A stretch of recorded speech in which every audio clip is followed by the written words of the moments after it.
It's your buddy, it's your pal Spaz Phoenix, the YWC Reality Check. We got 2 shows to talk about this weekend, but they're not the shows you think I mean. And that's Jake fucking DeMarco. What's going on, buddy? What's up, my friend? No, we went ahead and are going to surprise people a little bit with our various takes on your events for the weekend, as well as everybody else's. And it really did not feel like a go-home NXT, I'll say that much early on.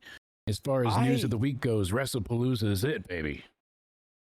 Yeah, the wrestling news of the week, WrestlePalooza. I said before we came on, it won't matter by the time we get to the show. I really like the logo, the yellow and blue on the black. I do as well.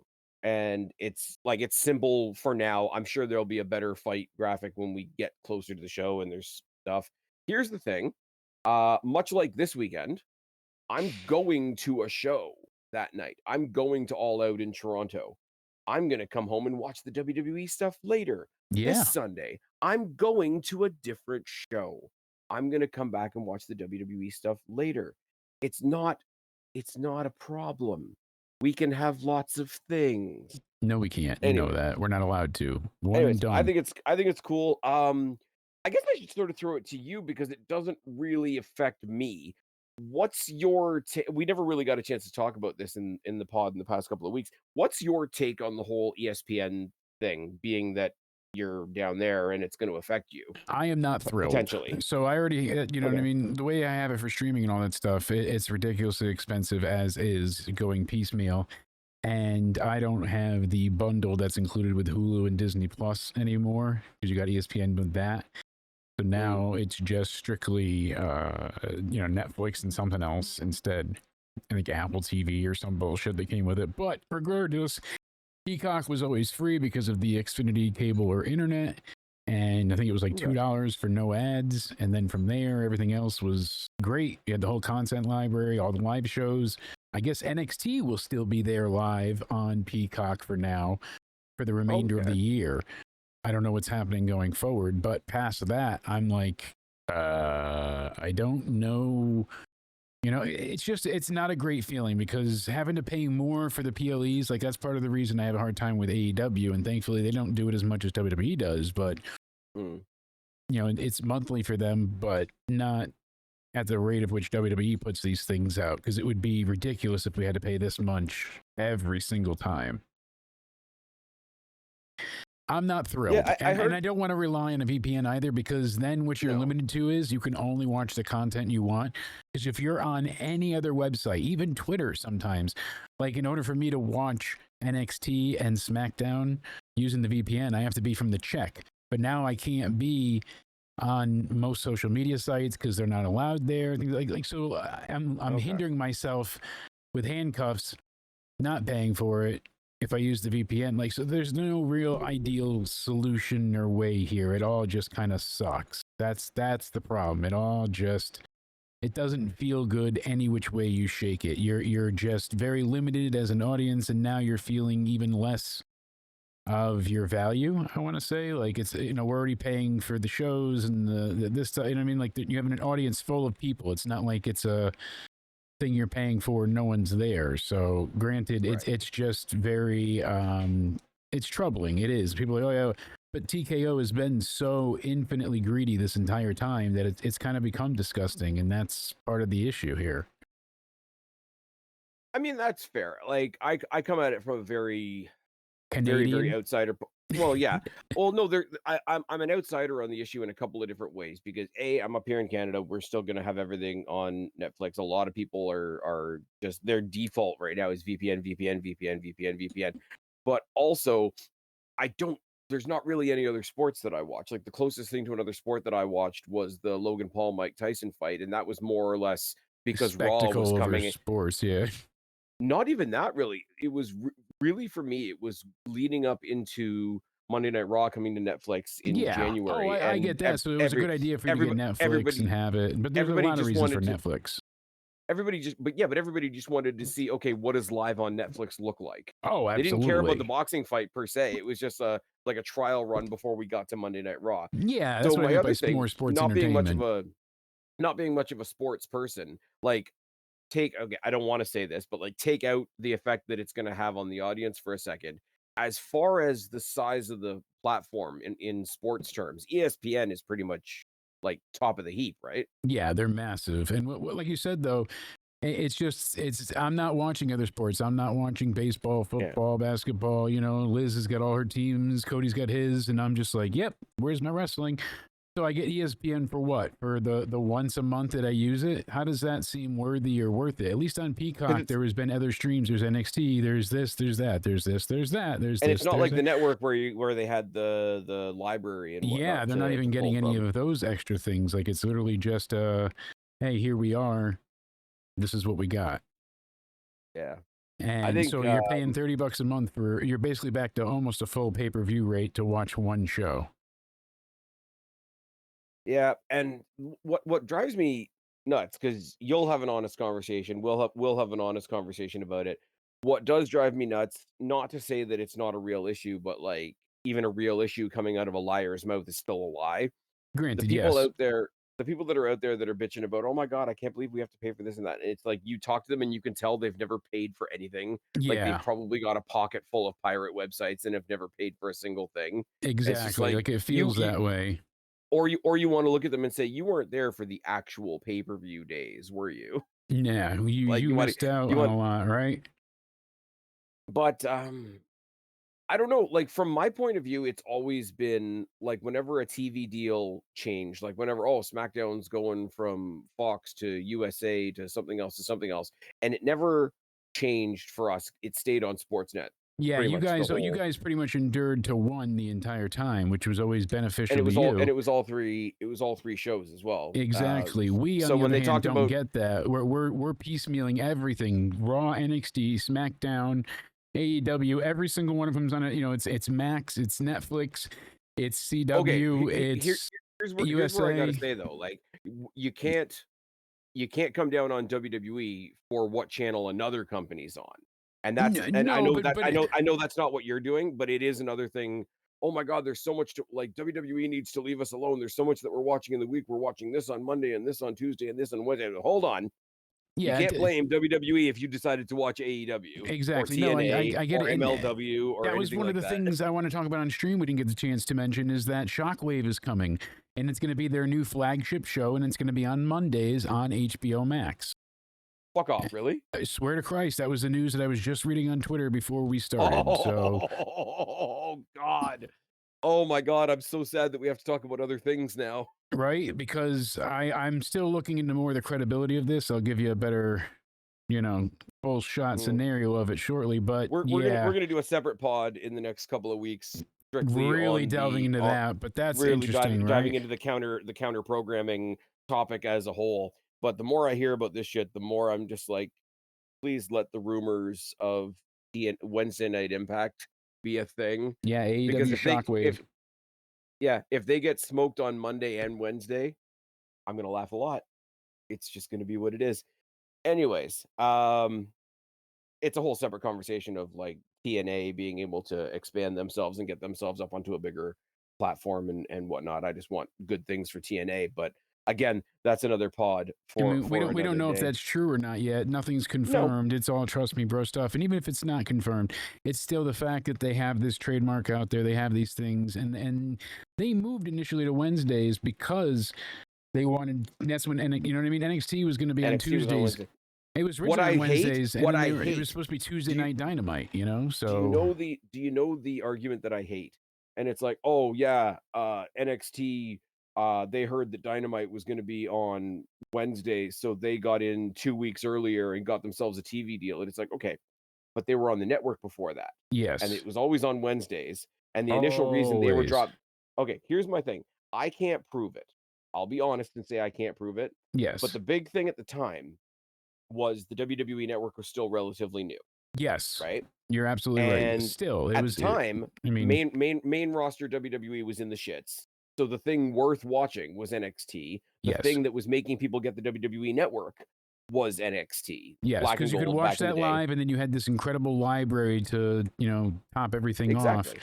Well, So we it didn't. We all. didn't have that. I had the WWE I'm Network as a saying TV we channel up here, here. yeah. It You was only had fucked up. the Yeah. channel thing, but now it's you guys dealt with that for long enough. But we had the app. You only had the channel. So But my whole thing is like initially I cannot prove this.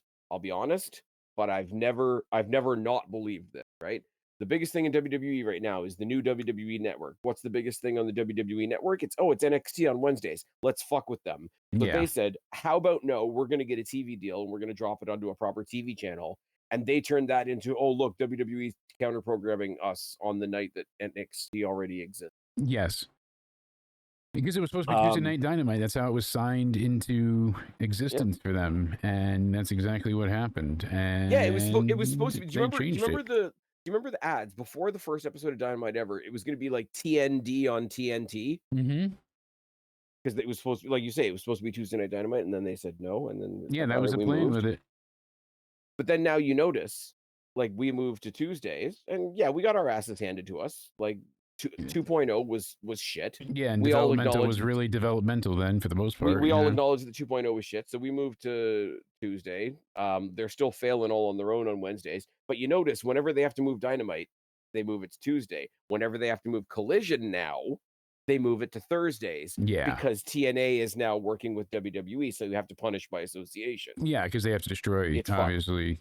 And anybody down out there that wants to fucking... tell me that that's not true, please come and tell me that's not true. Well, that's I'll apparently laugh in why your they're face. argued about TNA. It's like, oh, they could buy TNA, but TNA doesn't want to be bought. Apparently, WWE has a chance to buy them. We'll see what comes of it. You know, and if that's true and they do want to be bought, then say la vie and bless you, sir. But See, my God, here's the I'm thing. waiting The for other better. thing, and this is again, I have to specify. This is rumor and innuendo. This is just things that I've heard.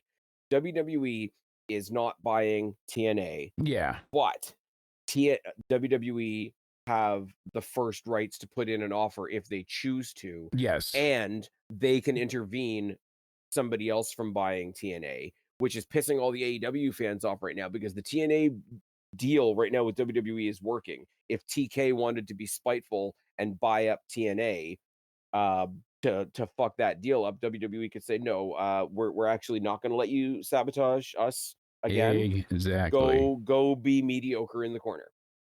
So, speaking of being mediocre in the corner, yes, we're going to talk about Summer Heat. We're going to talk about, or sorry, Summer Heat is the Destiny show that I'm going to. Yes. We're going to talk about HEATWAVE, Yes. which a lot of other people are going to be watching on TV and whatnot. The other thing that's going on this weekend is Forbidden Door. It is in the UK. It's going to be in front of a different crowd. They've got decent ticket sales for AEW. I guess they're excited about 17,000 people. We're not going to preview that whole show here. I will throw it to you. Is there anything on Forbidden Door that legitimately has you excited? Tony Storm and Athena, and realistically, I'm looking forward to MJF and Hangman probably, even though that feels like a real foregone conclusion as well. Mostly is Tony Storm and Athena is the one. In it. I certainly don't give a shit about the lights out cage match. They're putting 10 participants inside that freaking cage to make that happen. You know, like it's gotten like overkill, ridiculous now, like way beyond. And I don't. What did somebody say? I think it was somebody from What Culture put it out there as like every single person on the like babyface team is going into this match with an injury. Yeah. It's the most do not die match that they've ever put on, and consider the ground that covers as far as AEW goes, considering we like to drop people off scissor lifts. Yeah, and the big thing with them right now too is like, oh crap, you're left waiting for, you know, something big to come about, and then there's all these injuries like you said, and oh shit, now it's time for Forbidden Door. So they're having, oh, let's get Tanahashi out there, you know, let's get, you know, Kota Ibushi, we'll get, but nothing feels warranted or necessary or like a true dream match scenario anymore because they burnt through their New Japan talent so many times already. They sucked up all the New Japan talent. That's what I'm saying. There's no Forbidden Door anymore. It's just the barn door that forever stayed open. They did with New Japan what they accused WWE of doing with the TNA deal. Yes. Which is incredibly more hilarious because since the TNA deal started, Jordan Grace has come over to NXT. Yeah. That's it. Like as far as actually like becoming an NXT superstar, right? Yep. Think about TNA. TNA, who they're gonna get fleeced by WWE. Okay, Speedball went to AEW. Taya Valkyrie, Deonna Purrazzo, Josh Alexander, now Ace Austin. Yep. I'm really bummed about Ace Austin, but like of all the names I just mentioned, Speedball, Josh Alexander, Ace Austin, Deonna Purrazzo, Taya Valkyrie, who's getting used? Who's in a prominent spot? Yeah, who's doing anything? Anybody? Come on. Like they're all just like Josh Alexander went in there, lost to the Hangman because everybody has to lose to the Hangman, and then just became another foot soldier for Don Callis. And that was it. Literally it. It's sad. And that's all they've done. The funny thing about it is though, I am looking forward to that cage match because if you could see how I'm predicting that match going in my head, there's no way that's not a clusterfuck. It has There's to be no way 10 that men in a doesn't fall cage. apart. Like, how does that even presume And to if you work? picture their steel, give them credit. Their style of steel cage is very unique from WWE. It's slimmer to the ring and it's taller. It's got a Yes. different look to it. They've made it distinct. I want to give them at least credit for that. But tall and slim in the design of the ring, in the design of the cage, for a rather, good cage. Yeah, it doesn't make for a good doesn't match. make for Not 10 in people. a singles match. It made it more. So what was it? The Cody Rhodes and Wardlow had a match, and I Yes. thought it was real. I thought it was really good Where Cody you did got the moonsault and broke his toe off the top. Yeah. Yeah, it doesn't stop at the apron. It goes all the way down to the floor, which is really unique from like I say again, specifically from a design perspective. I don't mind their cage, Yeah, even no, when I don't they either. do, even when they do blood and guts. I don't mind the design of that cage. Now, the quality of the matches is an entirely other conversation. But one tall, slim cage with 10 bodies, and some of them are going to be trying to do high spots, even though they're missing feet and ankles and legs and necks and shit. And I'm sorry, I used to be the biggest Moxley fan. Yeah. They have sucked my will to give a shit about John Moxley. Same and thing. I Like if never Jericho thought goes that would back be possible. to WWE, I'd be excited. But him and AEW, the goodwill is gone. There's nothing I interesting. really hope that's true. I don't have an interest, but Jericho as like the elder statesman that finally gets a chance to, retire himself and all that, I think could be a lot of fun. I like the idea of Jericho coming in, and I don't want to say nostalgia because nostalgia sounds like I'm mocking him slightly. No, but Have he is one a more big like nostalgia act, and it would be excellent. but the people use nostalgia as almost a negative term. Like have him come in, have one run, let him work with a couple people that he's never worked with before, and then transition him into other, because there's so much other things that you can do in WWE where you can go and do something after. We talked about in the last pod, Shayna Baszler, who's not even technically with the company, comes in and does piecework, agenting matches for NXT. Exactly. How do you beat that? How do you eat that? Jericho, up until like the past few years, I would say, he was always the guy that knew when his thing was getting stale. He knew when to take a break. He knew how to reinvent himself 100 times over. Put him on commentary. Do something. There's a bunch of things they can do with him. Put him in creative where he's part of the creative, not doing not the creative, but part of. Exactly. Yeah. Include him. Because those outspoken, extravagant type of characters like Jericho is, like the wrestlers that are almost like rock stars. Jericho's a literal rock star. That's not what I'm going for. But that specific film, like Jericho, probably has a lot to offer to somebody like a Seth Rollins. Absolutely. Like if you had Jericho doing the booking, doing the writing for a character like Seth Rollins, or like the combinations you think of, and people are going to roll their eyes when I say this, Jericho and Logan Paul putting a match together. Yeah. I mean, you're going to see him and Cena shortly, so. Could be a lot of fun. And like I say, if you're not going to do it that way, Jericho as a voice on commentary, because he's proven it. Like he's done a lot of commentary in his time in AEW. I think one of the cooler things that they've done is they cycle people through commentary. Like Daddy Magic does more commentary than wrestling these days. Yeah. That's one thing I will give AEW credit for. I like Jericho on commentary. So if Jericho comes in, has a couple more matches, retires, hangs up the boots, and joins Michael Cole or joins Joe Tessitore or joins Corey Graves on the call and Jericho doing color would be a lot of fun. Yeah. Corey Graves and Chris, going back to the last pod when we were talking about AAA. Can you imagine if the AAA commentary team was Corey Graves and Chris Jericho? Right. That would be Lots of fun. great. Lots and lots of fun. But yeah, there's not too much. I know they're going to add like 27 more matches before we get to Sunday, but there's not very much drawing me to. Yeah. Now, out of the 8, there's really, that's it. Tony Storm and Athena. And I'm still not convinced that Athena will win, but who knows? And Mercedes is going to bury like 3 people from 3 different companies. Yeah, exactly. Isn't that wonderful? She's got all the belts. All the belts. All the belts. But yeah, so people are going to be watching that. Other people are going to be watching NXT, which we're going to get to in a second. And like I say, I'm going to Destiny's Summer Heat show, which is going to be taking place at the same time as HEATWAVE. So I will be turning off all notifications and spoilers and such and so forth. Initially, I was going to come on here and talk to all you guys about the show that I'm going to, because typically they end up on Triller or Fight or Watch Wrestling. This is Triller. Oh, wrong shit. Sorry. Or YouTube or whatever. And I was going to say, guys, I'm going to this Destiny show. If you want to check it out here. Unfortunately, I messaged them directly and I said, where are they streaming? And they said they're not streaming this show. So I'm just going to be a dick and talk about the show that I'm going to. I'm just going to be a dick and say, here's the show that I'm going to, and I'll tell you guys about it later. Which has changed drastically. We were talking about this earlier on the pod today on Into Somewhere Weekly about how many, booking angles have changed due to injury. And, Casey Navarro being one that really kind of affected things as time went on here, because he was their new era champ? Yes. Now, okay, I'm going to get to that match in a second, because that match has been changed around. A couple of things.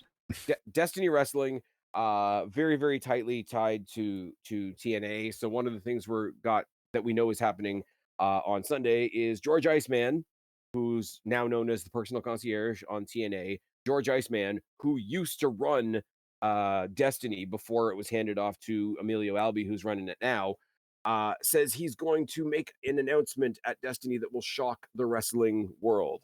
But he's the only one announced to be there. Yeah, it's not like he's there with.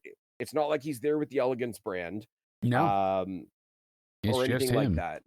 It's just the concierge. I don't know whether it's a larger deal that expanding on the deal that they have with TNA, the working relationship, the talent that gets exchanged between the two. I don't know.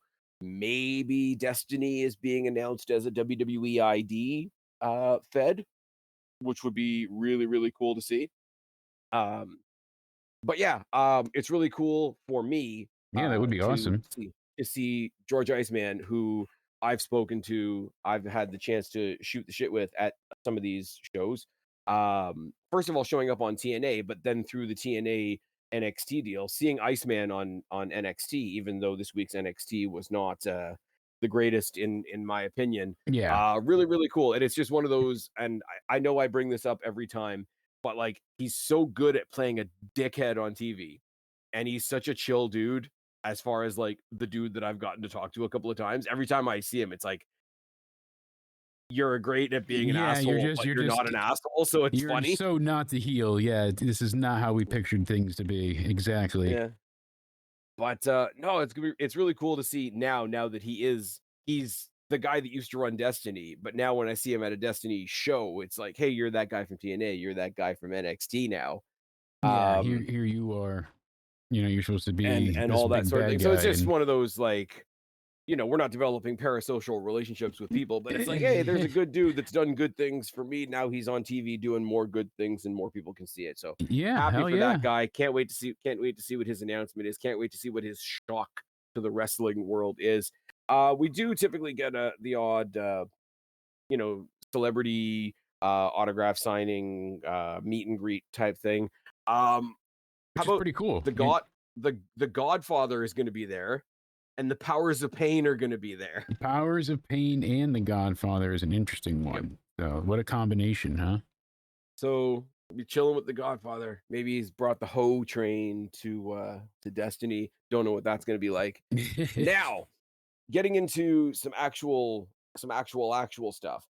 Initially, they had just put out one of those, when they first start announcing a show before the matches are announced, it's just like, so-and-so will be there, and so-and-so will be there, and so-and-so will be there. Yeah. Well, initially it was Zachary Wentz will be there. Zachary Wentz will be at Summer Heat. Well, now he's in a match. Now we know what the match is. Initially, the match was slated to be Casey Navarro from TNA, who, as you mentioned, is our Destiny New Era champion, which is basically like the mid card, up and coming intercontinental ish title, taking on Leon Slater, the current youngest ever TNA X Division champion. So that was going to be a hell of a match. Casey Navarro, as we know, is injured. He got kicked out of first class on TNA in most disgraceful fashion by Rich Swann. He was extremely let go. Yes. Now, here's where I have to get into what I know and what I don't know. Now, the replacement in the match is Zachary Wentz. So we're getting Zachary Wentz versus Leon Slater. That ain't any kind of bad thing. That's nothing to complain about or shake your head at. So no, exactly not. What I don't know, or what I haven't been able to see by quickly scrolling through Twitter, is have they vacated the New Era title and this is going to establish a new Era champion, or whether Casey Navarro is currently sitting at home, hopefully recuperating, healing, getting better and all that with that title on his ledge or whatever. That's not specified. It's kind of sideways to the point. The bigger point being Casey Navarro's doing all right, and Zachary Wentz versus Leon Slater is going to be a hell of a match. Yeah, he just started his first bit of physical therapy today. I saw on the machine. Oh, I must have missed that. Dude's really good. Whenever he puts out something, he's always like super positive. And another guy that I've had a chance to meet really, really briefly, saw him win the title. And I believe the last show that I saw him on at Destiny was when him and AJ Francis were both on the show, but they were doing separate things. Yeah. AJ Francis just goes to shake your hand and your hand disappears. So that's how that goes. He's such a big guy that people don't realize it. Yeah. And but like I always say, when we go on to the topic of it, AJ Francis isn't at this show to the best of my knowledge. But I always say, when you interact with AJ Francis and you see all the stuff that he does outside of wrestling, like you can't not like the guy. Yeah, he's just such a good-natured fellow. And it's another one of those, like, how are you such a good dickhead on TV? Yes, how are you such an asshole? Because clearly we're missing something here.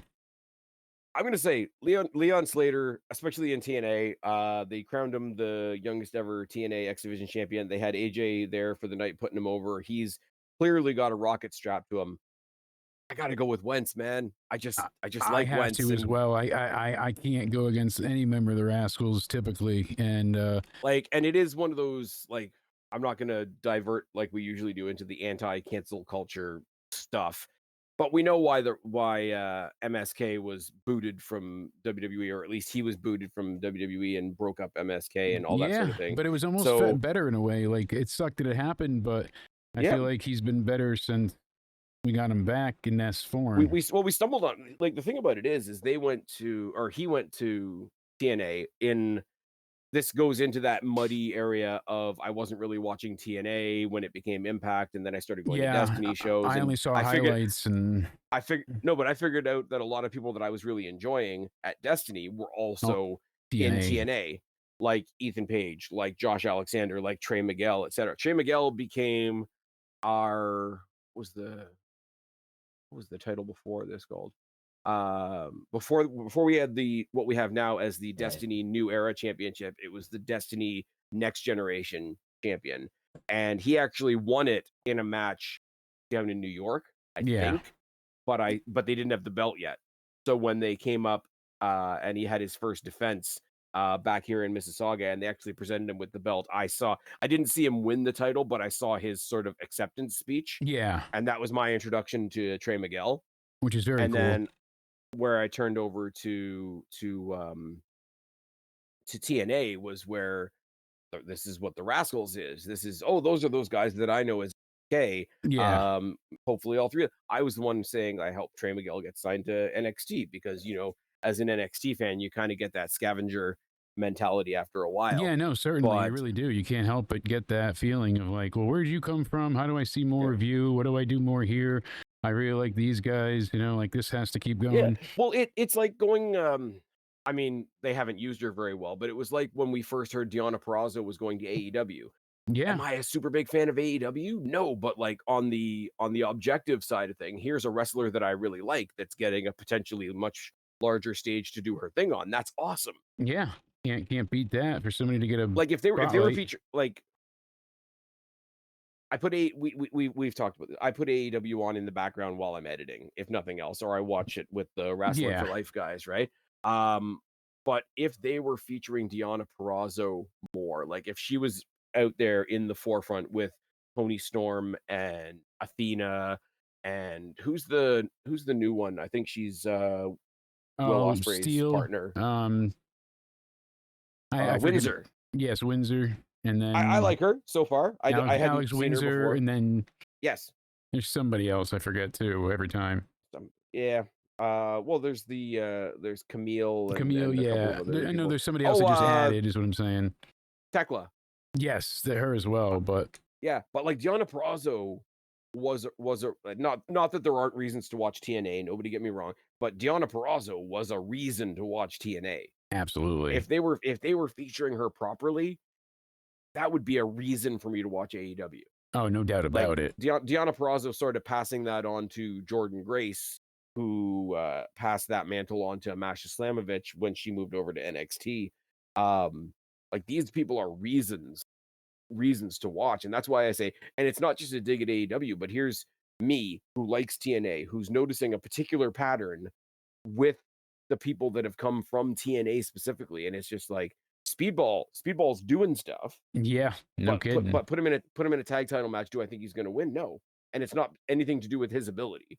No, Josh certainly Alexander, not. like we said, debuted, lost to Hangman because everybody loses to Hangman, and now he's just a foot soldier in Don Callis's army. Well, much better things for that guy. That guy was the AJ Styles of Destiny. When I was first getting into the Destiny shows and realizing, hey, this was the guy. I went in because Pete Dunne was the champion, and that was my entry into Destiny. Yeah. But like as Pete Dunne was still champion, I'm watching as a brand new guy to this new company that I've never been to before. Like here's Josh Alexander becoming the guy. And that happened to quite a few over time that you saw, so it's true. It's true. Like it's damn I don't know true. I don't know what's happened to him recently. He did have a short stint in TNA, but Aiden Prince is another one that selfishly I'd love NXT to pick up. Yeah, I mean this is one of the things that TNA was great at for a while, was allowing people to reinvigorate their careers and start something new again. Yep. Of course, yeah. And look at even people now like Indy Hartwell, who we're going to talk about later because I have a theory. Indy Hartwell's doing great guns over there, having matches with Rosemary and mixing it up with Tessa Blanchard. Now, Tessa Blanchard is somebody that riles people up, but you can't say that their matches weren't great. Yeah, exactly. Anyways, after that long detour, I'm going to say Zachary Wentz beats Leon Slater. And if that is for the New Era Championship, because there's a lot of vacated titles right now at Destiny. That's the other thing I gotta touch on.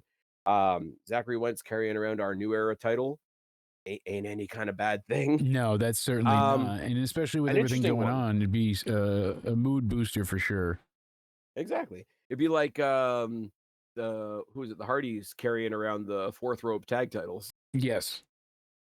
All kinds of belts floating all over the place. Speaking of all kinds of belts floating around all over the place, let's talk about the MLP Champions Grail, or should I say the PWA Champions Grail. Now, I never remember the definition of this. I always have to look it up.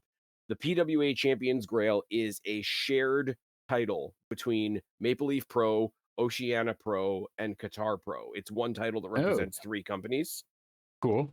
So PWA is Pro Wrestling Alliance. The Pro Wrestling Alliance is Maple Leaf Pro, Oceania Pro, and Qatar Pro. Not going to pretend that I know anything about the other two. I've been to MLP. It's a lot of fun. Massive.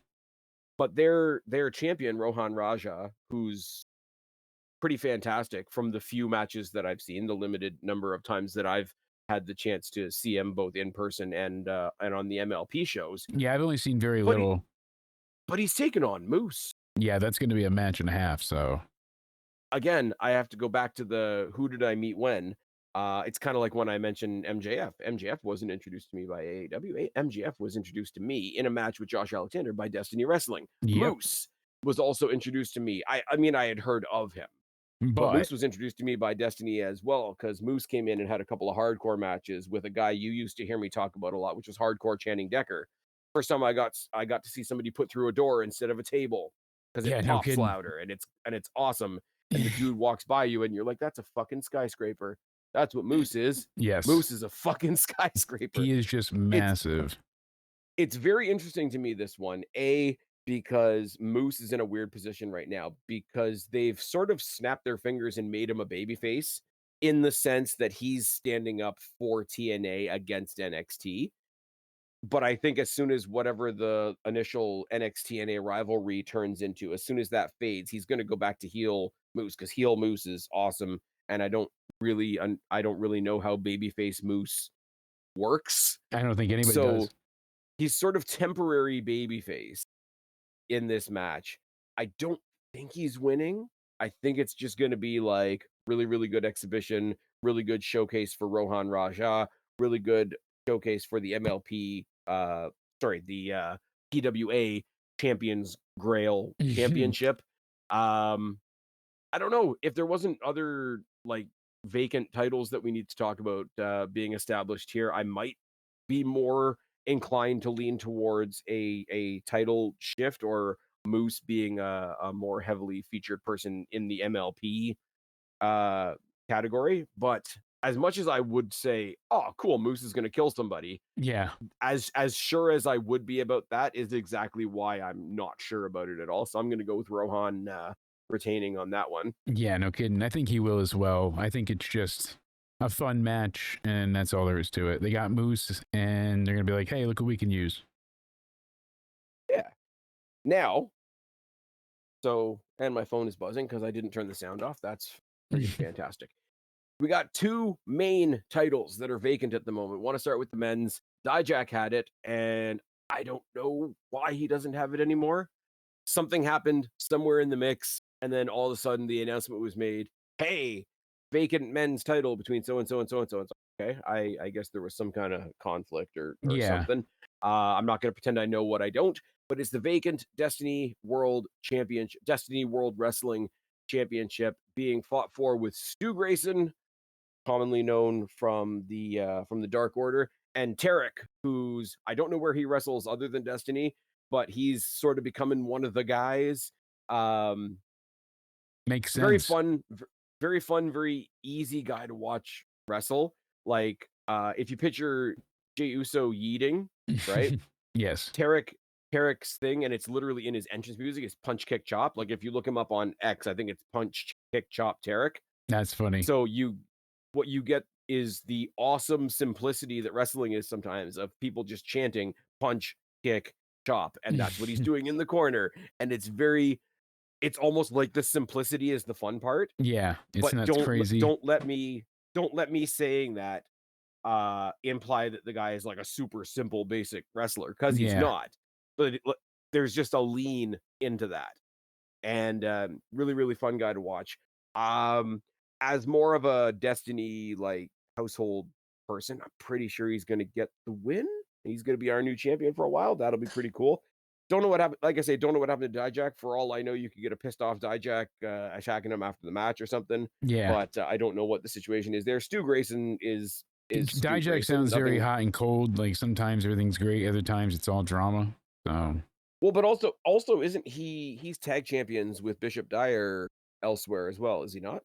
In I MLP, I think. I think so. Okay, well maybe that's taking up a majority of his time. I don't. As Possibly. I You never say, know. it is genuinely one of those like I don't want to speculate because I don't know what the situation is, and it's the very same for moving swiftly on to the Destiny World Wrestling Women's title, which was held by Aaliyah, or Numfalaribi is her real name, and I really hope I'm pronouncing that correctly. Yeah. Also been vacated. Also not sure why. Like I say, there are gaps in the knowledge. Initially, this was going to be Giselle Shaw, the Canadian women's champion of MLP, defending or not defending, but going up against uh what's her name? Alana Black or Cora Jade from NXT, who we talked about this a while ago, took Yeah, a we brought step her up. away from wrestling to do some self-care, mental health break, Combination. Yeah. whatever you want to Why say. go fight All in a good. mingle hall with 10 people when you have thousands of horny men doing the same for much more money, you know? Come on, man. Uh The money's there. I That's mean, I mean, not that I got really pissed off the other day because I used to watch like the anti-Jake Paul videos that people would make and all that back in like 2017, 16 when Danny yeah. was young. And one of them was that 9-year-old girl, Little Tay, and she used to like cut raps on people and flex and everybody. Little Tay got more money. I'm only 9 years old. What are you gonna do? Well, on midnight of her, last week, she joined Oh OnlyFans yeah. on her Yeah. 18th birthday. In 3 hours, she was a millionaire. Well, it's out there. It's I'm not creepy, saying and shit. it's just, you know what I mean. I mean, that case is like in that case, yeah. I mean, I get Elena it. Black's doing what One, she's doing. I don't hey, know. do you do what makes you happy? Like I said, literally, the money's Grab the there. bag. Why would you not? Exactly. I just don't people Yeah. think about how much this follows them and to the extent of which Oh it yeah. does. I mean, like you can have that conversation with anybody that decides to do it, but Yeah, that's on their own thing. exactly. But It's still like, their own I choice, think and I don't oppose it. we did a deeper dive on this a while ago in a much more mental health focused pod that we Hmm. did. But it was the announcement of this show and then the changing of this show put out by the Destiny Twitter account that sort of first brought it to my knowledge that she was stepping away, and then it became a larger news thing that she was stepping away from wrestling. And it's like, you know what? If you have I'm to, you all have like to. Yeah, it's stressful running these shows. but regardless of what anybody thinks of what she's doing outside of wrestling, and like honestly, mind your own fucking business at that point. But regardless of that, I'm down for anybody who's like doing what they love and still having the ability to make that conscious decision of I need to step away for a minute and see if this is still for me. Yeah, 'Cause that's ballsy because like other endeavors might not be there for you. You know what I'm saying? exactly. But but as I say, before it became a big news thing, I read about it on Destiny's social media page. Very respectful post put out by I believe it was Emilio himself.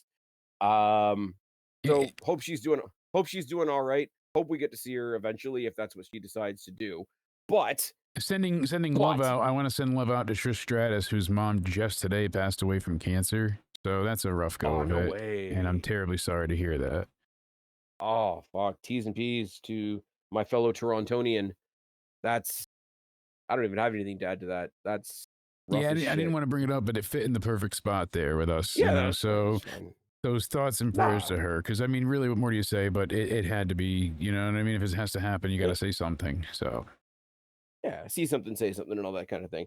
Anyways, getting back to what I was saying. First and foremost, hope Elena Black's doing all right. Secondly, though, we got a pretty kick-ass replacement in we got Zachary Wentz in one match. Why doesn't he bring his partner along and she can have a match as well? Giselle Shaw, Priscilla Kelly for the vacant Destiny World title. So we're getting mm, Gigi Dolan and was it Nash Carter yes, from their NXT days, both at a Destiny show.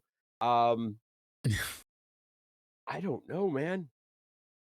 Part of me part of me just wants it to be Priscilla Kelly because I'm a big Gigi Dolan that's part fan. of me as well. But And the other part of it as well is like if Giselle Shaw is the Canadian Women's Champion and she's going to be in Canada more, and like, yeah, and you know what? I got a chance to see her at the last MLP show. She's a lot of fun to see live. And at the MLP show, this is where I wanted to bring it back to down to the beginning of the show. At the MLP show, when she fought to become the MLP Canadian Women's Champion, she had Iceman in her corner as her manager that night. So bringing it back around to the beginning again, does his shock the world announcement have something to do with Giselle Shaw, who yeah, used to be in exactly. TNA, Yeah, and it right? works, and it just kind of keeps going But around. Giselle Shaw is a lot of fun. Priscilla Kelly, who I've been watching as Gigi Dolan on NXT until she got released. Um, I'm not gonna lie, and this is a little bit of my NXT influence showing through. I hope this is the main event. Yeah, no kidding. I do too, because With that's going to with be a with hell of a no match for you guys. with no disrespect intended to Tarek and Stu Grayson or anybody else on the card, obviously. Oh, the other thing that's there is our tag team champions are going to be in action. I forget who they're defending their titles against, but Los Medicos, Yo, the los giant, médicos. the giant Medical Dr. team. Frankenstein luchadors. Have I? Okay, this is going to be horrible audio for a second. Have I ever shown you Los Medicos? Yes, once before you brought them up. Okay, When, so when you've they seen them. first bought AAA at Mania, you were mentioning about all the different luchadors, and you're like, "Oh, Los Medicos needs to come as well." Yeah, giant Dr. Frankenstein luchador tag team Yeah. How cool is that? managed managed by a guy whose brain is showing. Yeah, nuts. Fuck, I'm gonna have fun at this show. I wish it was streaming somewhere so I could send it to all of you guys. Yeah, no Or at least kidding. like, hey, here's a link. Come support my local guys and whatever. But yeah, so awkward transition now because while I'm at that show watching all that fun stuff happen, the rest of you are probably, if you know what's good for you, going to be watching NXT Heatwave. Now, this does look like a fun show, but I said it to you before we came on the air.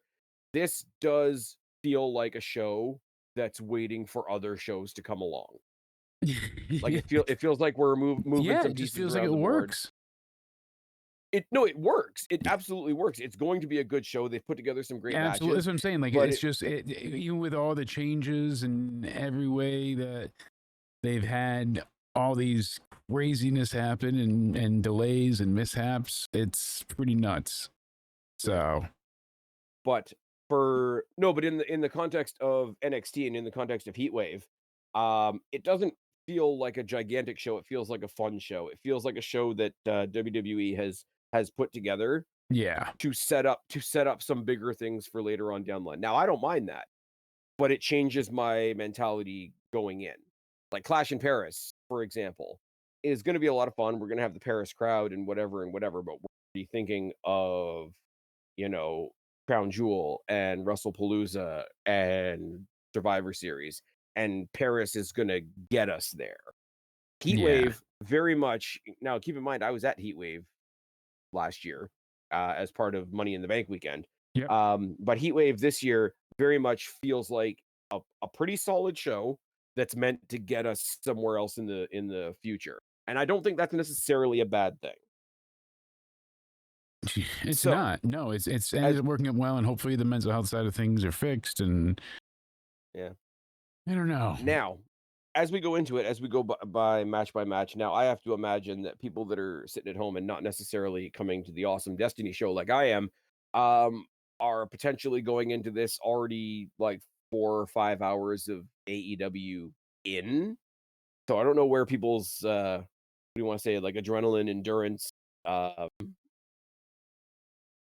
what's the word I'm looking for? Like I don't know where people are going to be by the time this show kicks off because 6 hours of wrestling will have already happened Yeah. because AEW loves to counter program us.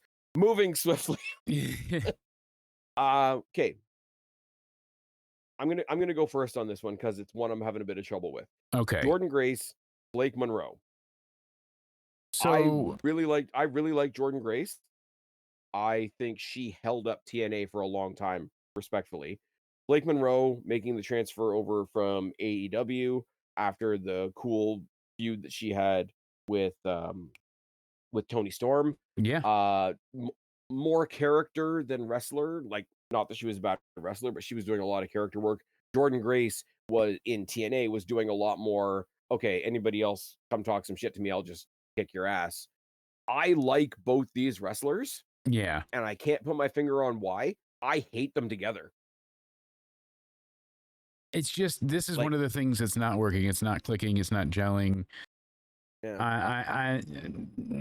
Because we all wanted to see her be a heel initially. I just genuinely am like, it's very frustrating because she should have just come in as a heel. I know they wanted to cheer people, but I don't know. And see, my thing's Jordan even Grace simpler is than that. not Like great the on the mic either. She's so impressive in the ring, but the mic work here took away from the angle. The fact that they've been like on again, off again, where they couldn't get their hands on each other, but then they let them, and then they had the tag match stuff and all that. Like, I wish they never met up until they had this one-on-one match. So you finally get to see her get her hands on her rather place than what they we've were in seen. Philadelphia last night was a really weird place for them to do that promo as well. Yeah. I was not crazy about that venue. I thought it looked cool from the outside, like when people were sharing their, people on Twitter usually share their pictures before the show even starts. Hey guys, we're here, or whatever. And I thought it looked cool. I didn't realize that the entire ring and ringside area was up on a stage, Yeah. and it might have been cool for people there live. I should caveat with that. I can't replicate the experience of being there live, but I think it made their filming of this week's episode incredibly awkward. Yeah. Because sometimes they were filming the wall, sometimes they were filming the crowd behind, but the crowd behind, because they were up on a stage, was like up and down. So it, like, at various points, not just these ladies either, it looked like not a typical, like, hey, find the hard camera, orient yourself, whatever the case may be. Like, nobody knew where to put their feet, almost, Yeah. and it affected just about everybody, and it affected me watching the show, but it was really prevalent in the promo segment between these 2, because you're not wrestling, you're just standing there talking, so there's a whole lot of, like, where should they be standing or whatever. As I say, I struggle with it because Jordan Grace on her own, person of few words, come in there, bulldoze somebody, awesome. Blake Monroe, um, solid wrestler, but more character than wrestler, and the character, the Yes. obnoxious character that she leans into is fantastic. It bothers me that 2 people I like this much are having a match that I don't wanna see. Yeah, that was kind of a lot of the card for AEW with me, unfortunately. It was like matches that I just don't have a reason to care over. And with this one, my thought is Blake's going to win. She's going to cheat to win. And then her and Jordan will have another match with a stipulation, is my guess. I don't think they're done here. I think they're going to stretch this on a bit more for one more at least. That's my take. That's how I see it. Because Jordan's not going to let it go, and obviously Blake will get the better of her because of her rage or anger, whatever you want to call it. But her beating up all the security guards and the 20-odd end minute promo that just sounded awful from her, it was disappointing. And like you said, to have 2 talents that you really like, I really enjoy them both. It's just not gelling. It's not working, especially because the betrayal felt so foolish. Because it's like, why would Jordan trust her? Yeah. And then, well, this is the thing. I totally bypassed. I totally bypassed the whole, like, hey, we were friends for 5 minutes thing, and I was looking at it like, okay, this is where we are right now. As I said, I sat down. This week's NXT was not great. It really as much wasn't. as I I would love to gave say, it a 5 out of 10 because, I mean, even the matches. That's my problem with another match on this card where there's 2 people I adore wrestling 2 people that I do not give a solitary single, completely laxative filled shit about. I cannot take any more stool softeners to give a shit about this. I'm trying to, but we'll get there. But granted, with this match, I think Blake wins. She cheats like something fierce, not just a distraction rope, like she's gonna knock her out or something with a weapon kind of idea, because you got to stop Jordan somehow, and then it's gonna lead to here's my problem though, right? Cage match, something. If Blake wins this, right, I do want to see Blake Monroe Sol Ruka. Oh, I do as well. I don't know why. And they have that tournament to see who's going to face Sol Ruka for the #1 contendership on this show too. So, I thought they have a triple threat on here to see who faces. Oh, who faces JC, not JC Sol. Jane. Yeah, that's right. Yeah, I do like. I think I'm thinking of something else, but yeah. I think I might have sent this to you. It was a thing from No DQ. Sol Ruka addressing the Speed title.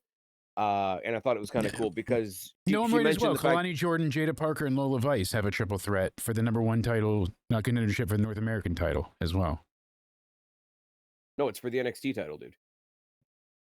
Oh, it says Jada Parker, Kalani Jordan, Lola Vice, NXT Women's Championship. Oh, I have it listed here as North American Championship. That's what mine is listed as. Dun. Where I always do, both WWE and Post Wrestling. So I'll double check, but weird. Okay, because I'm looking at the wiki and it says it's for the NXT. If I'm wrong, hell, then I'm wrong. Cool. I'd rather you be right, but it says 2 different things for both of us. So we'll see. Let's go to the source and find out. JC James defends the title.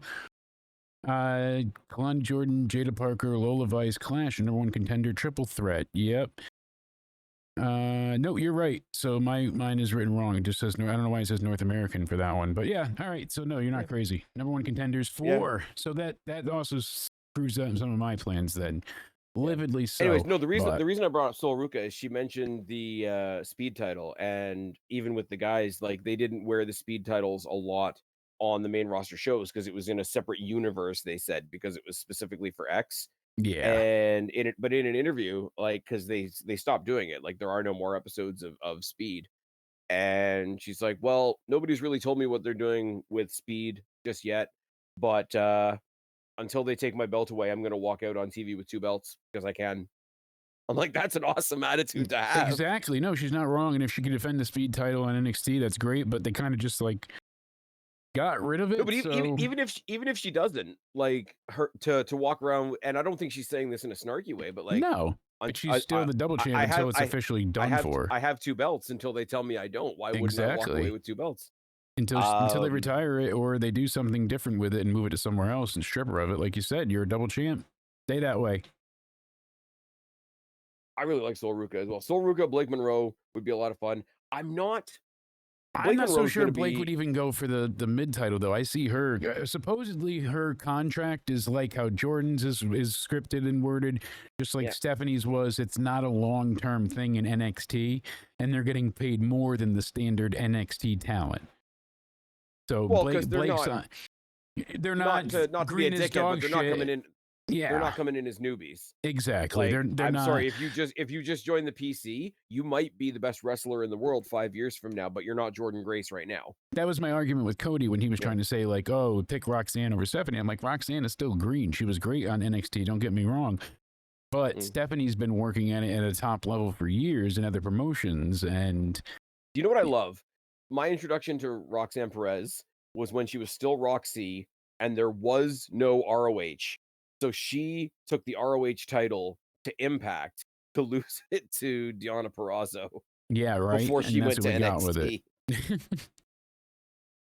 Before TK bought ROH and they did the ROH invasion in TNA, if that wasn't happening like during the Pando and just after the Pando, that could have been a lot of fun.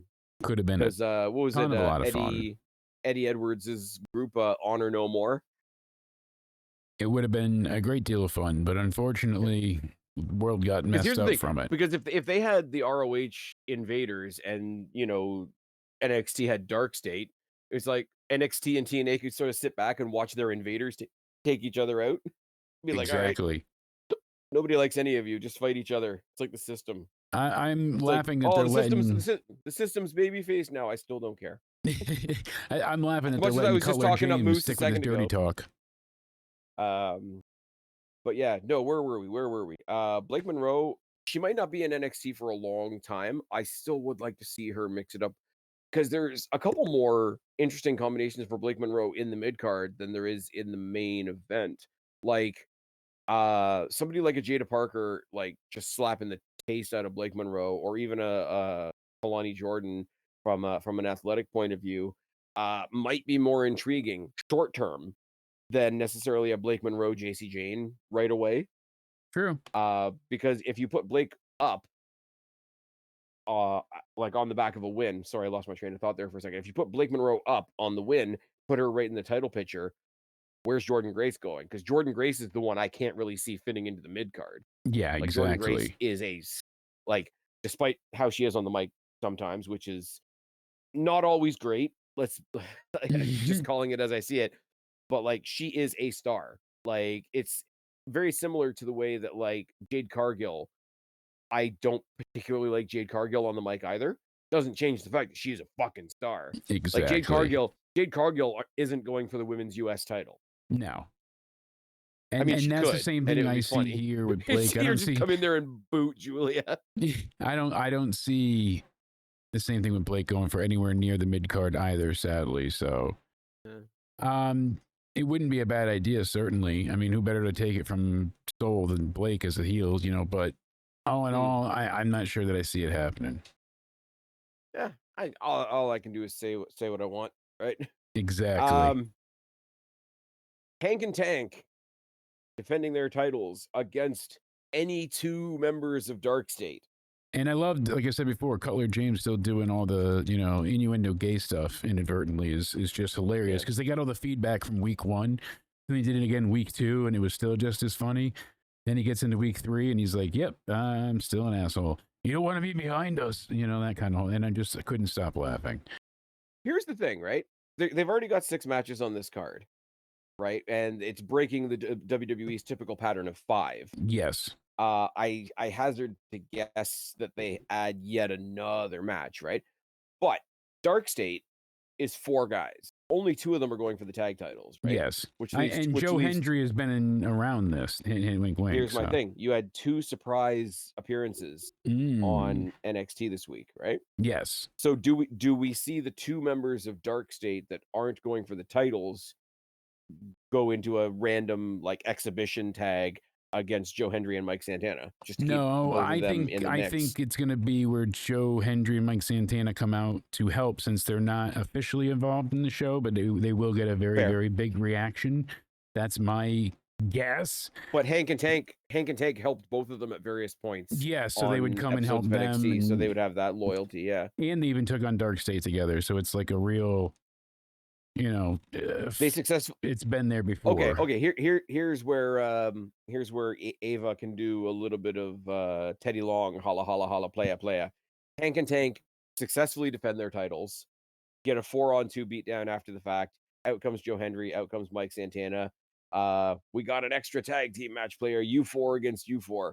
Now you got to remember as well, like technically Dark State are coming off of just beating the team of Moose, Obafemi, Trick Williams, and Javon Evans. Yep. So think about that. On that team, you had TNA Moose. champ. Yeah, you had the TNA champion in Trick. You had the NXT champion in Obafemi. You had the number 1 contender in Javon Evans, and you had Trick's latest contender in Moose. Yep. So theoretically, Dark State should be riding high right now. They should be on top of the world. Even with Joe Hendry and Santana coming in, I don't either, and because they haven't really given them the same thing like with the Wyatt Six that I thought we'd get more of: character, motivation, development. We've gotten nothing with them. The Wyatt Six we know more about in the stories. I push against that comparison only because the Wyatt Six gets away with it. And yes, they get away with it because there's sentimentality for Bray, and we all miss Bray, R.I.P. and all that, right? Yes. There's also sentimentality for the Wyatts because before they came together, they're the spooky Avengers. Yes. So Dark State has nothing, We knew who Joe Gacy was in NXT. We know who Eric Redbeard was from the Wyatt family and from the Bludgeon Brothers. We know who Uncle Howdy is. Obviously, Nikki Cross has been in various different guises on the main roster. So they didn't have to do, you might disagree with me on this, and if you do, by all means speak up. I don't think you needed to do as much individual character building for the Wyatt Six because we knew the individuals before. That's why I make the Avengers comparison. Also, I'm a Marvel freak, so exactly. I'm just saying though, there's been no character development after what's promised. Same thing with Dark State. Dark State, they've done Jack Diddley squat with. We don't know why they're together, how they really even decided upon this. I don't know, man. The Wyatt Six are tag team champions on the show that actually does tag team wrestling. Exactly, and that's what's got me even more worried because we were getting good stuff for a while. And then I don't know. It's been good. I'm just worried. Mellow don't miss. We'll see. They're awesome. We got to see what comes of it directly. You got to say it like Dusty Rhodes, baby, because it's awesome. Awesome. Yeah. So, and the other team. What's funny is they have a shit ton of like established teams on SmackDown, and the one that I really want to see fly right now is Rey Fenix and Andrade. Exactly. But you know what? It's a kind of a Roman Reigns together kind of thing, but it works well. Apparently, Roman Reigns and JBL and The Undertaker all want to see Alberto come back. Yeah, they're saying, you've had other people in here that have essentially done worse, and you've let them back. You look at everything that happened with Brock; he's there. So why can't you have Del Rio? I know we're talking about NXT. I know we're talking about NXT right now, and this is a slight diversion. What do you think about the 2 major contributing forces to WWE buying AAA being JBL and The Undertaker? It might not be such a out of reality possibility. If I'd been in AAA, I'd been Spookito. I would have left there faster than a taquito melts in the sun. You know, like he's really got to get just behind every good white man. 5 matches happened in the time it takes Undertaker to make his entrance. I like the you know the CM Punk theme that's been AAA-ified. That was funny to hear. Oh, yeah. You know, I think the AAA thing is gonna be my escape because Triple Mania was fun as fuck. yeah, it was a lot of fun. It was enjoyable. It fit for what it was, what they gave us. Like, We had Demonito. yeah, everything that we expected, we got. Everything that we didn't expect, they surprised us with, basically. Like, there wasn't really a negative to be had. The only thing that bummed me out was Dom not winning, but I think it's because they're going to give him win one-on-one at Worlds Collide Vegas. Yeah, it seems like we're going to get, you know, something big there. And then on top of it, maybe people won't be so upset about Del Rio. Almost chucking around Microman. That was funny. You know, they had their little standoff. I was like, oh, I'm glad they even got more into it. Almost winning was nice because, hey, they're doing something with him again. Like, cool. It's kind of like any like relatively good podcaster face to face with JD from New York. Oops, did I say that out loud? Oh, with his CGI bar. I did see that up on Twitter as well. They had him running out as Microman, so you're not too far off. Oh, that's awesome. But no, it was just like a lot of it. Okay, if we were being critical, a lot of it was really dumb. But I don't care because it was like intentionally dumb. Yeah, they even say that like, oh, this is for the kids with Layeska and like Mr. they did the battle, and the 14-person battle royal with like 10 of my new favorites. Exactly, it was just for fun. What was it? Wolf Metallic or whatever the fuck his name is, looking like a reject from Kiss. Yes, great. They nailed Otis it. was in there. Which was good to see him coming back from injury. Otis, yeah, well, great to see him coming back from injury, but like Otis sticking out like a sore thumb until Omos came out, which is funny because not the one that I have now, the WWE 2K that I had previous, my tag team champions in the career mode for the longest time were Otis and Omos. See?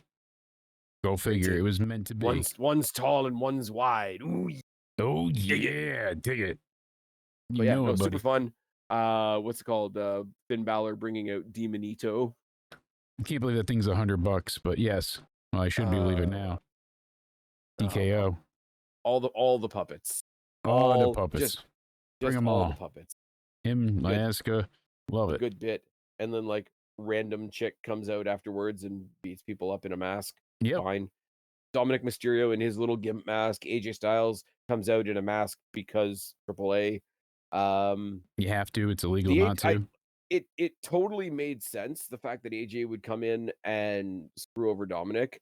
Oh, but with the way people love Dom and the way people apparently can't stand Vikingo, it fell flat because it wasn't a babyface comeuppance. It was hey, you just fucked over the guy we wanted to win. Yep, and we love this guy. Oh no, like yeah, exactly. So still cool to see Vikingo show up on Raw. Oh yeah, absolutely, but still a risky scenario for the fans. It sucks that Vikingo's getting so much heat though, because he's such a hard worker, and it's only because he's not Del Rio that people are upset, basically. Yeah, but you know what it is? Somebody made a good comparison to me a while ago. It's like, for whatever he's done, I'm not excusing anything Del Rio's done, obviously, right? But for whatever people take or leave from him as a person and as a celebrity down there, they love him.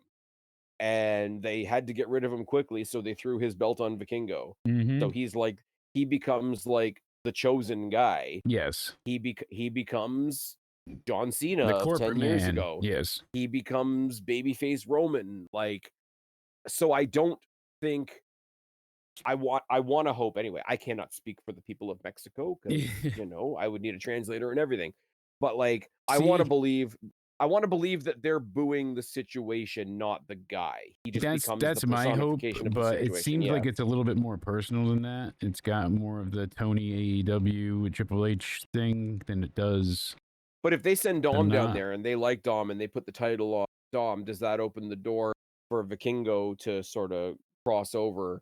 Maybe, because he got a pop on Raw. Yeah, exactly. So there's room for him elsewhere. Put him where he's going to be loved. I don't dispute that. I'm not just trying to like kowtow to everybody, but like here's Dom, who's awesome, who's basically becoming one of those, yeah, he's a heel, but we're gonna lean into it so that we can cheer. It's like Rhea and Priest before they left the Judgment Day Yeah, were heels. They only became babyface because their fellow heels turned on them, right? exactly. But even way before they left the Judgment Day, they were already leaning into, yeah, Rhea's a heel, but everybody loves her and we know it, and we're not even going to fight it. I think that's the direction Dominic is going in now as well. Which Send him works for down to him, yeah. AAA. They love him. They love his dad. They love his adopted uncle who's not with us anymore, RIP, all that kind of thing. Yep. And like he's kind of a dickhead, but like also he's that kind of dickhead. Like we all have a friend like that. Yeah, sadly. So, well, We all have that one. it's the kind of dickhead where it's like it's funny as long as they're not doing it to me. Exactly. As long as they're on our side. Apparently, not only did we lose Ace Austin to the Mud Show, apparently we also lost Ela Dawn. Yes, she showed up there tonight for Collision. So I wasn't going to mention it until, well, it's taped tonight, but yes, yeah. Well, this is going out tomorrow. So yeah, well, true. Yeah. Well, it'll be today for them, and that today will be Thursday. Okay. Fair. Anyways, shall I get us back on task now that I've taken us 25 miles in the other direction? Because I'm going to bitch now. Here's my time to complain. You ready? Chelsea Green and Ethan Page taking on Tyra May Steele and Tavon Heights. I'm moving us forward and backwards at the same time. I love Ethan Page. You knew this. Chelsea Green, no shock. Love her as well. Having them together, even better. Peanut butter jelly scenario. It's fun, it's fresh, and more than anything, it makes sense. She was doing the whole presidential thing. He's doing the North American champion and, you know, taking over everybody. It works. It's good. I'm not saying Tyra May Steele is bad. She's green as dog shit. Again, another one that needs to be having matches weekly. She's not ready on the mic. She's not ready in the ring. But she's not bad for LFG. She should be an Evolve. She needs to be wrestling in front of crowds. This is why they need house shows back. This is why they should be doing these type of house shows at the Performance Center every fucking day. You should be able to get tickets every day to go see matches. That's how I really feel, because they have so many talented stars there that are just not wrestling enough that when they do wrestle, they get injured. You see more injuries now with less matches because their bodies aren't as conditioned for it, they're saying. You know, you're getting more steeper on the bump card. You have to develop a callus, and the longer you take, like people that take time off, they have to get their callus back. Okay, yes. I'm going to agree and disagree with you on this. Right? Well, Tavon Heights, I want to like as well. I'm glad no quarter catch crew is done, essentially, because I liked what they did, but everybody kind of needed to move on from that. Miles got his own thing, his shot. I do like the whole thing of like Ren Sinclair, like just sees Charlie Dempsey as like her grumpy friend that she's trying to cheer up. It's a good bit. They don't do it too much. Like too much could be cringe. There's a couple minutes of it each show. It's just enough to kind of be endearing, and you know at the end of it, both her and he are great wrestlers in the ring. We don't see Charlie Dempsey in the ring that much. No. Anyway, he was sort of playing puppet master to the rest of his group. So I want to see what they do there, because both the guys that left No Quarter Country was Miles Bourne and Tavion Heights. Both of them said like, "Look, man, I got nothing against you. I just got to like go spread my own wings. I need to do my own thing as a solo artist. It's not the residual we have to break up now as a team, so now we're enemies. Like, thankfully that's not the case. They didn't Big E him, right? And they could have. Miles Bourne got a chance because he's got a unique story and all that sort of thing, and he's leaned into it character wise and all that type of thing, and he's got his own story going on now. Tavion Heights, and I know this is a lazy take in some regards, I don't care what he's doing character-wise right now, because right now he's a guy that I want to put in the ring and ring the bell. Okay. He's doing his impressing of me in the ring. Gotcha. It's sort of in that Chad Gable does great character stuff now. He's very Kurt Angle in that I can be super serious, super dangerous, whatever, or I can be goofy as fuck and be setting myself up to fall. He does great character work. But at the same time with Chad Gable, I was like, stop. I don't care what you have to say anymore. Get in the ring. I want to see you do something. Yeah. Tavion Heights isn't doing much character work other than wanting to like break out on his own from his mentor and all that kind of thing. Tavion Heights right now is doing enough for me in the ring that story-wise, him coming out on TV and saying, "I've chosen myself a partner. You guys are gonna see how awesome she is," or whatever. Yeah. Whether it's true or not, I believe him saying it.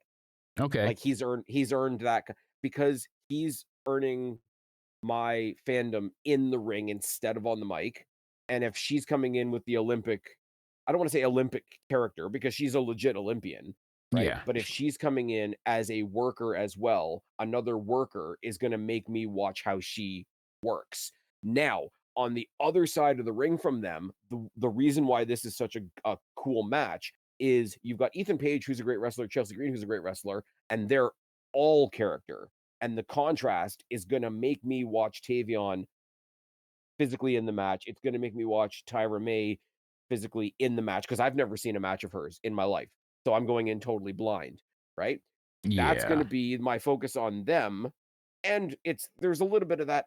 Okay, cool. A brand new person who I just saw chuck somebody. Let's see what they do in a match.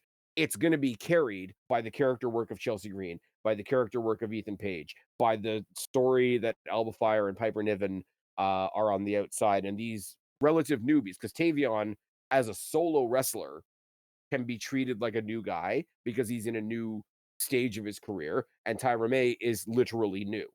So the newbies versus these great characters, these great overwhelming odds, and whatever the case may be.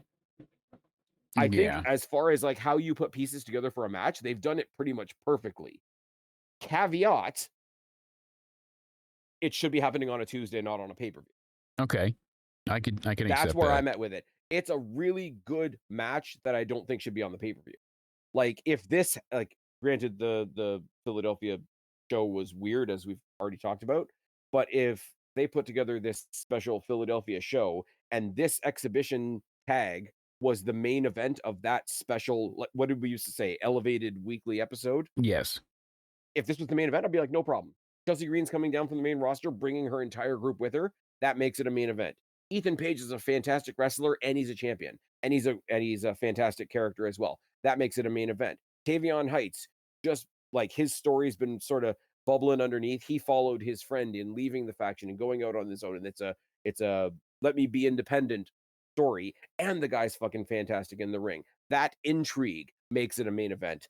And whether she goes in there and kicks ass or whether she goes in there and completely shits the bed, the debut of a new person with this much verbal hype behind them does make it at least potentially main event worthy.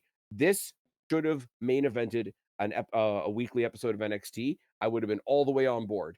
I'm going to be harsher to it because I don't think it belongs on the pay per view. I think they've done all the right things and put it in the wrong spot. Yeah. That's my Granted. take on it. You pretty much I nailed think the that, because newbies it's win. not that I don't want to see her. I don't think the newbies win because then they're going to be a tag match or title match, in one sense. I mean, maybe we do get, Tavon Heights taking on Ethan Page for the title. I could see that's the end goal for this, essentially. But I feel like the heels will cheat. There's more they can do here with them, and to still, possibly see another match. I have a hard time with them having Chelsea lose, bringing her down again. I mean, anything's possible, but I don't think you hurt Chelsea by having her lose. I mean, it She's depends on got how so it's much done. It's not going to kill her, certainly. No. she's got so much investment and not character wise because she's a heel, but like integrity of character to those of us that love her and follow her and all that kind of thing. Like her character work almost gets amped up in a loss. Like she's that kind of like ecstatic, expressive, exaggerative character. Yeah. And I'm not saying it's the biggest thing in the world, but Chelsea Green, when she was the Women's United States Championship, she treated that championship like it was the biggest title in the WWE because she had to for her ego and her character and all that kind of thing. So if they lean into that and they lean into her ego, dropping a loss to Tyra May Steele after she gets chucked out of the ring or whatever, Tyra May Steele goes around for a little bit as the new person that gets to say that they beat a main roster champion and just keep the language loose so we don't remember that it's not a world champion. Yeah, Um, exactly. I think, as I say, I think they've brought the pieces together perfectly and put it in the wrong spot. I'm being repetitive now. Chelsea Green is perfect for this. Chelsea and Ethan as a team is fucking brilliant. I said when Chelsea was the champion and she was doing the presidential stuff, they should have sent her over to TNA because Mustafa Ali had that very similar Yes. like presidential like Age of Ali stuff. I thought the two of them might have hit it off. I do see in the future if Tavion Heights wants a North American the Canadian flag North American title as well Yeah. is brilliant. It's tacky and it's brilliant. Um, Ethan Page, because he's a dickhead. Um, I want him to come out and say, yeah, there's two up and comers in the NXT roster that I think want a shot at this. And he says, I'm gonna put you in a match with the other one that I've got in mind, and the winner of that can face me. And he makes Tavion face Miles. Interesting. A little bit of mind game type stuff because Could be. Miles doesn't want to like succeed at his buddy's expense, but he does want to succeed, right? So Yes. the baby face is like being tentative and hey, that's my buddy and all that kind of thing and the history that we have. And then Charlie Dempsey can get back in the mix because he can fuck with both of them. It's like, see, you're not with me anymore. So now you got people fucking with you. Like there's a lot that could come out of this. And in the meantime, if Tyra May Steele wants to have another couple of warm-up matches, Alba Fire, Piper Niven, are not bad people. Tyra May Steele is not exactly a small person, so No. maybe put her in there with somebody like a Piper Niven who's experienced in that regard. Like big guy wrestlers would go to like Undertaker, or Kane, or somebody like of that style. Because Chelsea Green is a great character, but Chelsea Green can't tell Tyra May Steele how to be a big wrestler. No, she Tyra May can't. Steele should go to a Rhea Ripley or a Zarya or a Nia Jax or in this case a Piper Niven who's already in the mix. So Exactly. maybe I'm pulling for positives out of this and I'm seeing the positives that might be happening backstage. Perfect match as far as setup. Shouldn't be on the pay-per-view. I've said it 5 times now. Yeah. I'm going to say the underdogs win just because it'll be like a feel-good thing. And Tavion Heights is going to chuck Ethan Page around like an empty tracksuit, and I'm going to have a little bit of fun with that. I agree with that one. That's more than likely going to be the case, but All right, so I'm going to go back up the list a little bit. Yeah. JC Jane, I love this. The weirdness of this is kind of fucking awesome. JC Jane defending the TNA Knockouts World Championship against TNA's Masha Slamovich and TNA's Ash by Elegance. Number one with a bullet. It means we're getting George Iceman on NXT pay-per-view. Which is cool. And then which is let's go. On top of it, people are saying, oh, it's for the TNA title, so she has to lose. No, she doesn't. No, and if they were going to have her not get the title or lose the title, I imagine it would be at something a bit more, you know what I mean? Bound for Glory, something along those lines. You know what I mean? Like, I don't know. I don't think that's necessarily the case because there is. I don't think it's happening here, by the way. But there is a story that goes, "Hey, I went into enemy territory and got our belt back." Yes, I think there is a cool story to tell there. There's something, but it just doesn't feel like that's the case here. Especially with the people involved. Ash still tag titles, and then Masha, if she was going to win, she probably would have held on to begin with, taking the NXT title too. So it doesn't feel like either of those are the winning the chosen one. Ash being a tag team champion isn't as much of an issue anymore now that TNA is letting them defend those tag titles under Freebird rules. Yes. So at the Emergence pay-per-view that we never really got a chance to talk about, I don't think. It was M by Elegance and Heather by Elegance that defended those titles because Ash was getting prepared for this. Yes. From the minute that those titles, both of them, like Trick picking up one and JC picking up the other, the talk has been who's going to be the one to bring the title back. Joe Hendry lost the title. We thought Mike Santana was going to be the one to bring it. Yeah, we weren't sure. I'm sorry, I never thought it was going to be Ash, even though I like Dana Brooke. Ash by Elegance, love to see her thriving. She's fantastic. The entire time, I've thought, okay, well, Masha lost the title to JC Jane. Eventually, she's going to go. Maybe she's going to rock up in NXT and monster JC Jane on her own home turf and get the title back. She'll come back the conquering hero. She's the one that got handed the torch from Jordan Grace before Jordan Grace left. That got handed to her from Deonna Purrazzo, as we've said before. Right up until this week, or sorry, I should say right up until last Thursday, I thought it was going to be Masha Slamovich. Yeah, but once they involved Ash and... no, but here's the thing. take Ash out of the equation for a second. Even if this was just Masha and JC, I don't think it's going to be Masha that brings the title back anymore. I don't think so either. I kind of lost that one a little bit ago. I think it's going to be Indy. I think that was my thought. I think that's somebody else that they're setting with. I mean, Tessa was my choice, but Jesus. I don't know. I wish people didn't hate her because that could have worked really well too. You know, the matches and shit, that would have been great. But unfortunately, not for us. JC Jane's another one of the, like we said it about Trick, we said it about Cora Jade when she went down there. JC Jane is one of those ones that's kicking it into another gear when they show up on a TNA stage. I don't know what it is. But I imagine that somebody with the experience of a Tessa Blanchard could do a lot for JC Jane. But they're both heels, and I mean, I would get the whole sending a heel over to get the TNA title back. They become a babyface for a night type of thing. But I don't think that's enough to get the people that are determined to boo what's her name, Tessa Blanchard. Yeah, but it doesn't seem like that's the case. You know, the fact that Rosemary has just sort of dubbed herself as the gatekeeper of TNA, and she's not going for the title, but she's saying anybody else that wants to go for the title needs to go through me. And the one that she sort of debuted that new idea with was Indy Hartwell. So I think they're going to. I think you're right. That was kind of my point. She's gotten her with the mist and everything. I think they're gonna have a couple of rounds. She's gonna finally handily beat. Fuck, I would love it if it was Rosemary. I dig crazy chicks. But I think it's going to be Indy Hartwell, which is an entirely new level of irony that the former WWE, former NXT person that's now in TNA is going to represent TNA, going back to NXT to bring the TNA title back to TNA. Crazy, right? But can't be the only one that thinks so. She's another one that's just, and what's her name? Used to be Jakara Jackson, Mara Shade. It looks like she's walking 10 feet tall since she's debuted in TNA. Like, there's a lot of, as much as we talk up NXT, talk up WWE, WWE's gigantic, insane women's roster, I don't have any problem saying that there are people leaving there / being released from there and are lifting their heads high in TNA. And as they should be. Come back eventually. But that's my prediction. I don't know whether it's Bound for Glory or before Bound for Glory, but I think the one that finally brings the TNA Knockouts title back to TNA is going to be Indy Hartwell. And I think it's going to be fucking fantastic. Indy Hartwell versus JC Jane will be an amazing. I can't wait. I think it'll be a lot of fun.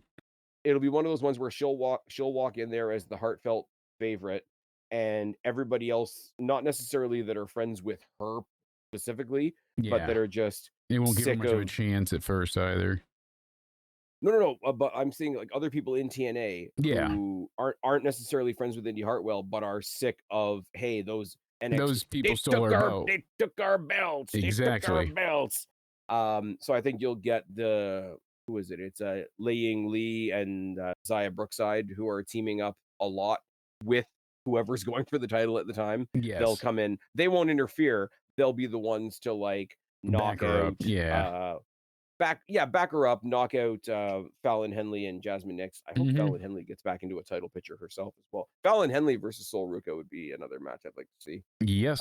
Because Fallon Henley feels like she's fallen. She was a great North American champion, and she's just doing nothing. I mean, she should be in the main title mix, but it's congested at the moment. Yeah, I get the story they're going for with Fatal Influence and what they're trying to sell. It's just not working yet. How many between the three big companies, how many big factions are breaking up right now? Exactly. How many, who, what, where, when, why? We hurt people. We hurt people. We still don't even know who they're facing. Got to find that out tonight. Oh, fuck me. And it happened like 6 hours ago, right? Because they're somewhere over there. Yeah. Speaking of the clogged main title picture, let's add 3: Jada Parker, Kalani Jordan, Lola Vice. I like all three of them. I got to go with Kalani. I like this line that she's riding right now, where it looked like she was going heel, and they've pulled it back a little bit to she's not quite heel. She's just not going to take shit from anybody. Yeah, which is fantastic. Great. How it should be. I'd love to see an interaction with her and Ash by Elegance at some point, because Dana Brooke was her mentor in NXT before she got let go. Yes. So they could play up to something. with that. She could Into be like somewhere, indeed. Kalani by elegance for the night. But yeah, I'm going Kalani. Lola Vice is fantastic. Jada Parker's fantastic. They're both going to be in the title picture sooner or later. I don't have any doubt of that, but I like Kalani. Pretty cool. I don't Yeah, have much else to say. I really don't have much for this match. I want Kalani Jordan to win. I think the best person to win it probably would be Lola Vice, just because it feels like she's the only one that really hasn't challenged for the title much recently. Not that she hasn't at all, but like, you know, we got Jada and we've gotten Kalani both title, you know, matches multiple times in the past few months. So I'd like to see Lola Vice get I'm mixed curious in what there they do with too. Lola Vice, though, only in the sense that she's got that dual contract now. So how much time is Yes. she spending in NXT? How much time is she spending in AAA? But it Maybe is she good goes because for she's got that worldwide appeal, you know? So that's kind oh, of for the sure. I'm happy for her. Don't get me wrong, but like I'm wondering if we get the less of her, opposite yeah. situation where well, no, maybe she goes over there, she wins the what's it called, the Reina de Reinas champion, like Queen of Queens. Yeah, something like that. Um, maybe she comes and wins that and defends that on NXT, and there's your crossover. Or you do, like right now, if she won the Reina de Reinas championship and you did like her versus JC Jane versus Sol Ruka in some sort of like champions showcase on a big pay-per-view or something like that. Yeah, would be great. All kinds of fun you can have with that. Or we could let Natty be Natty, but apparently we don't want to. Yeah, I can't have that. Natty at AAA was Nuts. pretty fucking good. I liked it. And then she went back to being Natalia on Raw, and it got real sad. Yeah, sadly. I mean, she didn't accomplish much past then, but damn was she great at freaking, you know, AAA. And I'd give her a go. I would love to have that version of her be around more, obviously. Yeah. And that's what's sad, is that you got something that works and now it's I was gone. gonna say, you can't have Natty going around with a when it looks like you're about to do the same thing with Bailey. Yeah, exactly. How many crazy chicks we got? Well, all women are crazy, like you said, but Okay, I should say, because we haven't done much topical podcasting because we've had too many shows to preview. They've done it for 2 or 3 weeks now. These pre-recorded segments with Bailey sort of doubting herself, talking to herself, going over her failures, and just having this sort of like intimate self-reflection thing, but also like there's a little bit of other Bailey like twitching in there somewhere. yeah. I wish we just didn't I'm hear looking. the voices that she did. Like, I wish it was more ambiguous than that, honestly, but Yeah. hey, it's all right. It's one of those things where it really makes you think of like what you think of as a character. If they were doing it with anybody else, I think I might take it as really cheesy.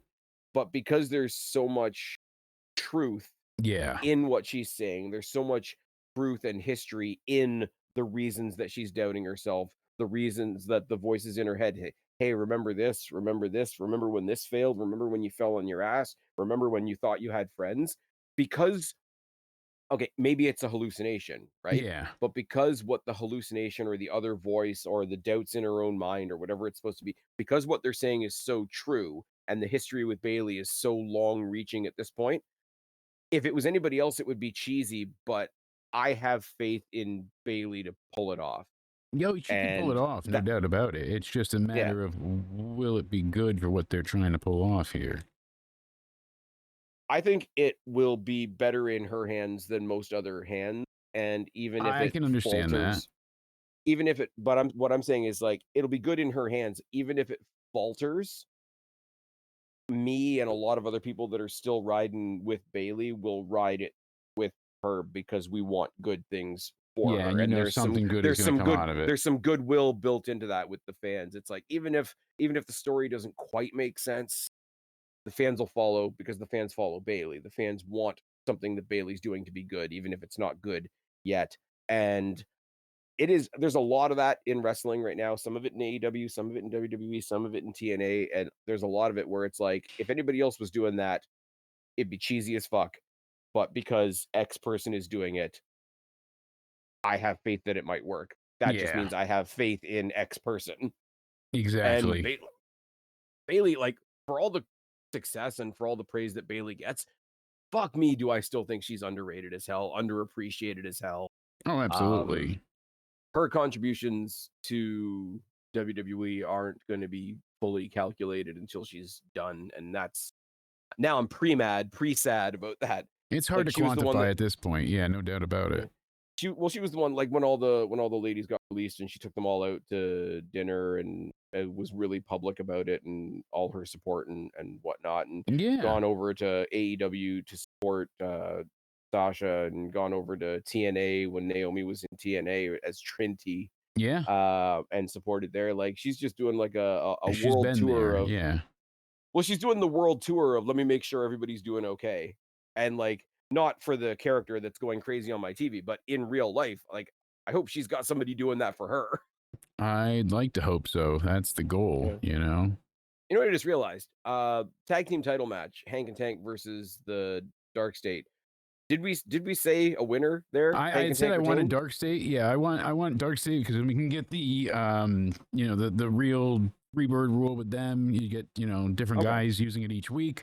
Hank and Tank isn't stale, but they're not exactly going nuts right now with the tag division in NXT.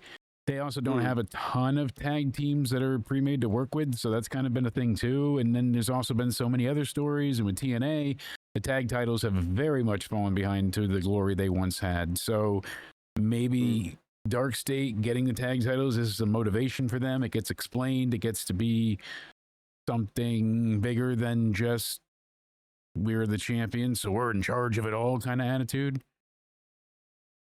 Yeah, but even then you don't really solve there's not very many tag teams left No, situation no, you because if don't.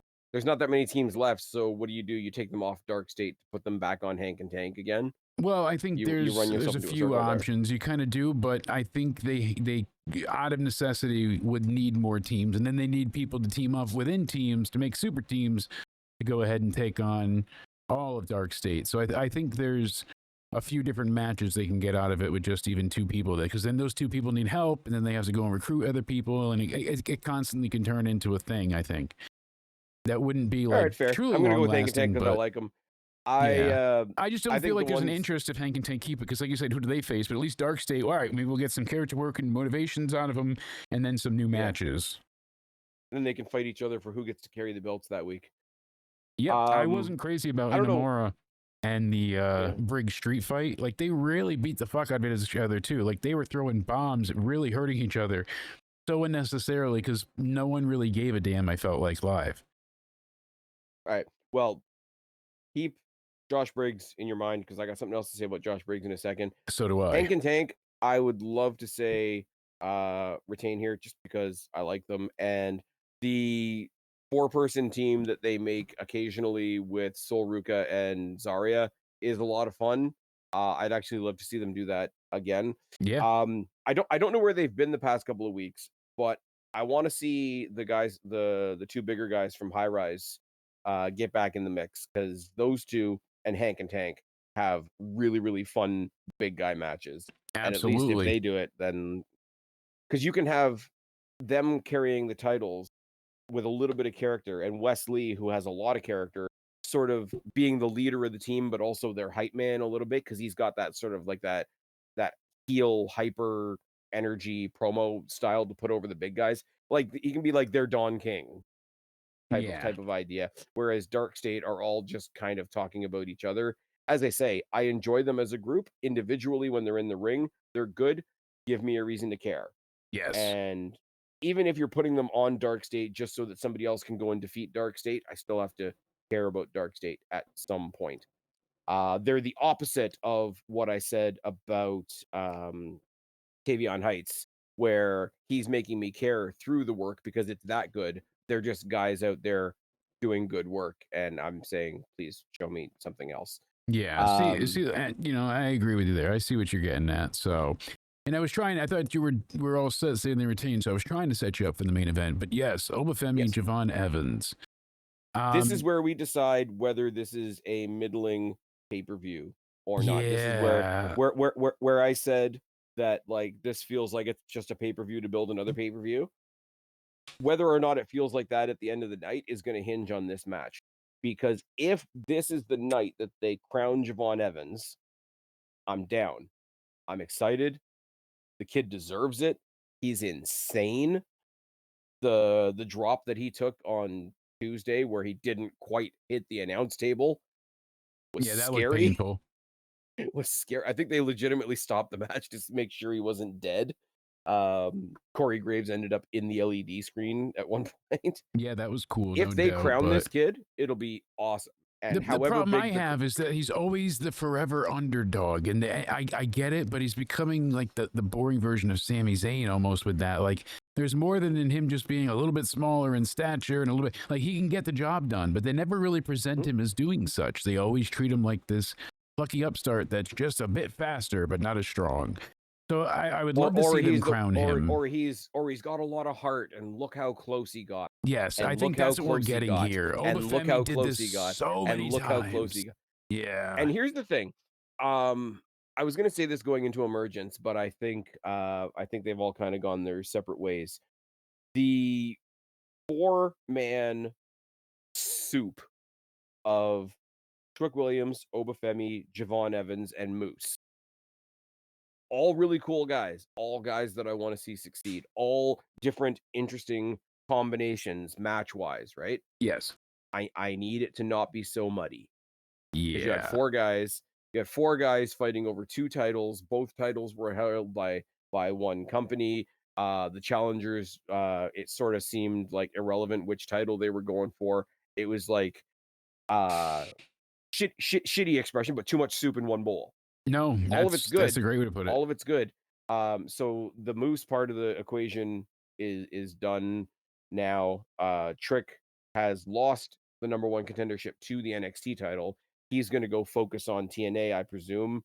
Another one that like feels 10 feet tall when he's standing in a TNA ring, and a little bit less when he's standing in an NXT ring. So let him stay over there more. Let this thing be what it is. Let Obafemi and Javon Evans be the final meeting between, because we've been trying to get to Oba versus Javon forever. Javon came out and called out Oba, and then Trick got involved, and then Moose got involved with Trick. So Yeah, Moose and was it became a involved with triple Javon. threat, and then it never was. So The I'm glad amount of we're getting times the that we've one-on-one, but it also feels like we've been there in a way because maybe because I believe so fervently now that Javon has no chance, that he's not going to get it here, not a heat wave. I mean, it just doesn't feel like that's the moment they're going for. So then again, we got Obafemi wrecking somebody as they almost got the job done. And then to me, this should have been Briggs in the heel position. Why? Because Javon, we've seen face him, so have we seen Briggs. But Briggs, when you last faced him as a face turning heel. Now he's heel. He's a different person. He's more of a unhinged animal. We just saw what he did to his former best friend and won. I think he makes more of a convincing play than Javon. Javon is somebody you want to see as champion, and I do, just not yet. But Briggs or somebody else would be more a line of somebody I need to see face the champion, if that makes sense. Like Javon just doesn't feel, I don't want to say warranted, that's wrong, but doesn't feel as exciting as it could be. You want it, but you're not feeling it yet. Yes, absolutely. That's it. Okay. So what you've kind of put together is kind of the opposite of what I want. Yes. I will still pop for the little guy pulled it off. And I don't mean little guy like just in size. No, like, I will pop too, but like he's like, regardless of size, like pretend they're all the same size. Javon Evans has been like little brothered by like everybody. Yeah. And he's finally gone like, go fuck yourself. Like, I'm the one that came back from having my jaw wired shut after, Ethan tried to fuck with me. Like, I'm not going to take it from you assholes, right? Absolutely. I do want the, like, as cliche as it is and as repetitive as it is in wrestling, I still want the David slays Goliath stuff in my wrestling. Oh, I do as well. But to make that work, it's not just about putting a little guy in there with a big guy. It's about people are going to hate this because people hate Cornette, but that little 1-minute clip that always goes around of like, you pull over at the side of the road and this big guy's beating up this little guy and you see the guy come off the shoulder and you cheer the guy. And if you knew the guy, you'd pay $5 to see the end of the match. Yep. That's wrestling. Like, you know the clip I'm talking about, right? Oh yeah. And that is wrestling. It's the perfect explanation of wrestling, but people hate it because it's from Cornette. There is that. there is that, but it has to be a little guy that you're behind. Like, what's his Yeah. name? Who's the guy that teams with Action Andretti in Oh AEW? God, I always forget his Is it name Leo too. Rush? Yes, Leo Rush. Like, if Leo Rush tomorrow goes and slaps Takeshita and like pulls out a pull the tights victory, yeah, that's a little guy winning a match. Yeah, That's not the little guy winning the exactly. match. And I'm Because the glad you little could at guy, least make the difference between for that. You know the yeah, difference between the the two. little And guy has like when I say the little guy, it has nothing to do with size. no, When Jeff Hardy won his first WWE title and climbed up that weird volcano looking Titantron with the yes, belt, I still remember it. It was like, was it like Triple H and Vladimir Kozlov or something like that? I think so. Some very weird combination. Now, Jeff Hardy's bigger than Vladimir Kozlov, size wise, but Jeff Hardy was still the little guy in that match. Yep, Why? Because forever. everybody had seen him struggle, everybody had waited for him to have his moment, and everybody was with him when he won. And I think in this case, very, very much like Leon Slater beating Moose last month, the X Division Championship at Slammiversary. Yes, Very, very much. This is that's kind of where what you have that feeling. Yeah, Javon goes from being just a little guy to being the little guy. And there's being a little guy, being the little guy. I'm glad I found that turn of phrase in the middle of my sentence there. If Javon Evans wins this Sunday and beats Obafemi and climbs the mountain, people will be with him because the people are already with him. Even you, when you're talking about it and you're like, oh, I don't believe that it's happening. yep. But even when you say I don't believe it's happening, Would you pop. can hear that you want it to happen. Yes, I just don't believe it yet. And you know what really undersold me on it? The fact that he won last night and the match is Sunday. Like, it feels so plan shifted. We had to do it different. Or I would be with you on that if the match this week wasn't literally the match to get him into the title match, because or else he wouldn't be in it. Yeah, but I'm saying, like, the point is, like, they should have had this settled weeks ago. Now I feel like we're behind time where we really could have been onto something special already, and we're not getting the back and forth. We're not getting any of it. We're missing out on that because these guys got to go ahead and deal with bullshit, you know. And it's like I get the shitty booking keeping them away from each other this whole time, but this could have been different. It could have been much different, and I don't know, it just feels like he deserves more in a way. Oh, he's getting a title shot. Yeah, I get that, but it feels like such a freaking throwaway. It really does. And but he's been, like I said, I was at HEATWAVE last year, right? He's been in the title picture exactly, not one-on-one, but he's been there. It's not about him being in the title in this case, in this very particular case. And I do think they've been more careful and they've structured it better than some people are giving it credit for. Yeah. Not saying you, but I'm saying, like, there's a very specific way that they've done it, because it's not just we wanted Javon in the title picture, because we got that.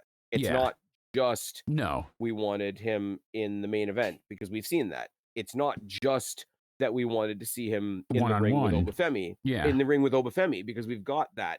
What we didn't get is that without the rest. Yeah, it's exactly. The combination of he's in the main event, tick 1, for the title, tick 2, with Obafemi, tick 3, and nobody else, tick 4. I think that those 4 separate elements had to stack up, and they had to stack up at the last minute, so that we only had 3 or 4 days to think, oh my God, we're actually getting it. Yeah, and that's so the problem. Though, like, so that we don't linger and bring doubt and whatever. Because if this match was still 2 or 3 weeks away, we'd be thinking, oh, okay, what bullshit are they going to do between here and there? True, and here's my problem too. They did it on Tuesday, and they said, oh, we've said, oh my God, they're actually doing it. They've only got 4 days. They can't really fuck this up. Let's go. Yeah. It just, in some ways I see that. Other ways it feels to me like, oh, well, it's just, let's throw this together quick because he doesn't have a chance anyways. Like, you know, in some regards, because he didn't beat Trick easily, like it barely happened. And the way it went down, I mean, like, again, that any given Sunday thing. So it's not like he decimated Trick and he won, he earned the spot, which is great, but it's like, he didn't do anything his different character or isn't impressive. Somebody that's going, but his character not only being like not just because he's small, but because he's a high flyer, because he's an athletic guy, and because he's a babyface, he's not the one that's going to leave somebody busted, broken, and bleeding. No, I guess I just wish I So I saw buy more that. of a powerful thing from him because he's going against Oba fucking Femi. Give me a Trick had won feeling to again, have and him stand a chance. if Trick had won again and we were doing Trick versus Oba again, I would have expected to go off the air with NXT with Javon Evans as a bloody mess. Trick going off the air on his back as a bloody mess doesn't work. It doesn't have to be a bloody mess. It was just that he doesn't metaphorically speaking. Yeah, he just doesn't have the power needed to take out Oba Femi. He didn't show anything in this match that makes him different than when he faced Oba last time. Well, because if he beats Oba Femi, that's the whole thing. That's the whole point. Yeah, I'm just saying what you're vocalizing there. I get what you're saying, but what you're vocalizing is exactly what works in his favor, because if we as fans are thinking, oh, Oba's got more power, we would have gone into the Trick Williams thing. Well, Trick should win because Trick has more power. Yeah. And fans that break it down might think that way, but I feel like the general populace is going to be like, oh, he's going to lose and skip it. That's my worry here. I feel it's happening. I won't be totally devastated if it doesn't, because as I say, the rest of the card kind of feels like a pay-per-view to get us to another pay-per-view. And that's why I said when we first started talking about this match, this is the match that will shake me out of that, oh, it's just a pay-per-view to build another pay-per-view. It's like Elimination Chamber before WrestleMania. Yeah. Like that's how it feels to me right now. Exactly. So that's why it feels like such a setup to me. Like it's not going to matter. But what I'm saying is, where I'm giving NXT a chip here, put the chip on the table. Are you going to cash in the chip or not? This match is where they prove me right or prove me wrong. Yeah. That's the way I'm looking at it. Well, hopefully we'll see what comes of it, but I just don't feel any confidence with them doing this. We mentioned Josh Briggs. Yeah. And Javon Evans being the little guy, blah, blah, blah, blah, right?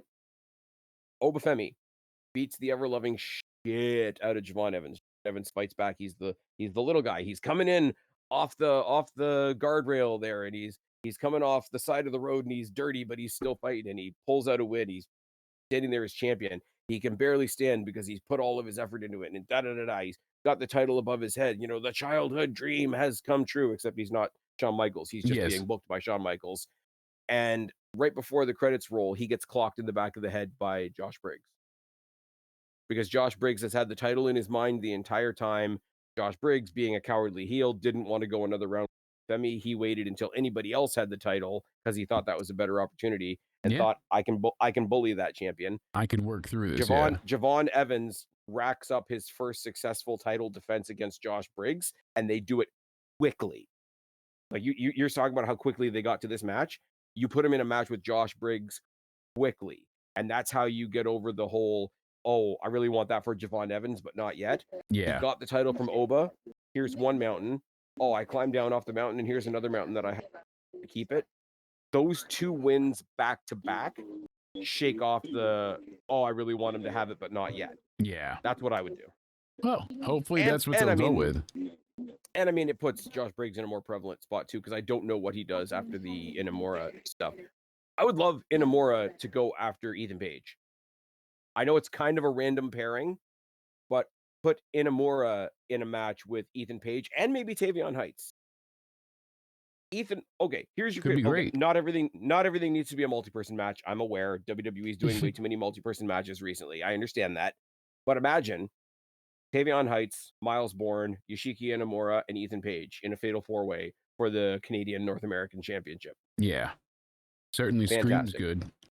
Chelsea Green in his corner because reasons, and those reasons are titties.